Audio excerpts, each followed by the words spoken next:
It became obvious as soon as we got there that we were just there to work. I was just stacking shelves and cleaning floors at Poundland.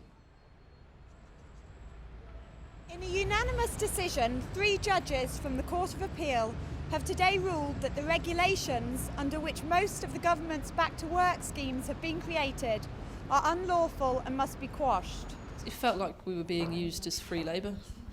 There were, along with myself, there were 4 other people in the Poundland store, and for 2 weeks they had 5 people working 5 days a week for free, and they weren't giving them any training or anything of any value. So I was just really disappointed because it meant I couldn't go into the museum and do my voluntary work. That was the first big thing that hit me. So I'd done everything that I could to make myself as employable as possible. They didn't seem to take into account any qualifications or different people's situations. The court found that the Secretary of State, Ian Duncan Smith, had acted beyond the powers given to him by Parliament by failing to provide any detail about the various back-to-work schemes in the regulations.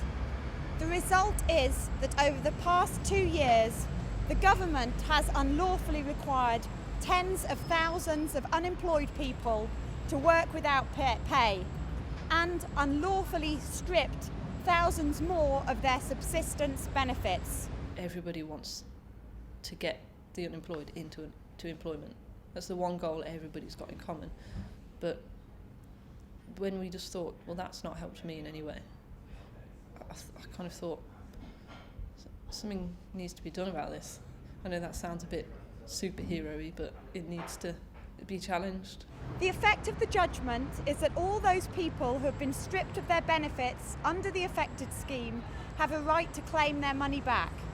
And until new regulations are enacted with proper parliamentary approval, nobody can be compelled to participate on the schemes. And the most important part of trying to get people back into work is helping them. If they're not getting that, then they're never going to get a job. People were being put into these placements with, all the massive stores and companies, and getting nothing. Because I didn't get anything from it. I'm delighted with today's judgment.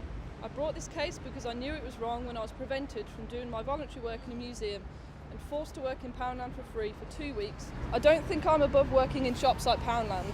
I now work part-time in a supermarket. It's just that I expect to get paid for working.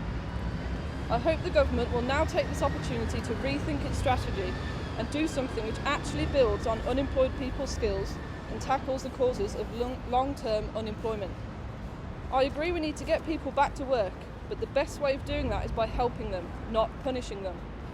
The government ought to understand that if they created schemes which actually help people get back into work, then they wouldn't need to force people to attend.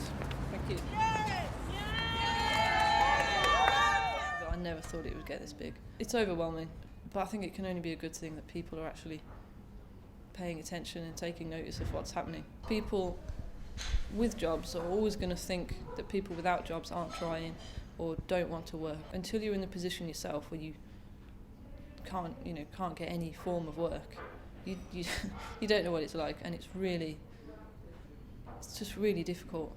It just runs you down, and then to kind of be put on one of these things, it was just that final thing to happen that you thought I'm never going to get anywhere.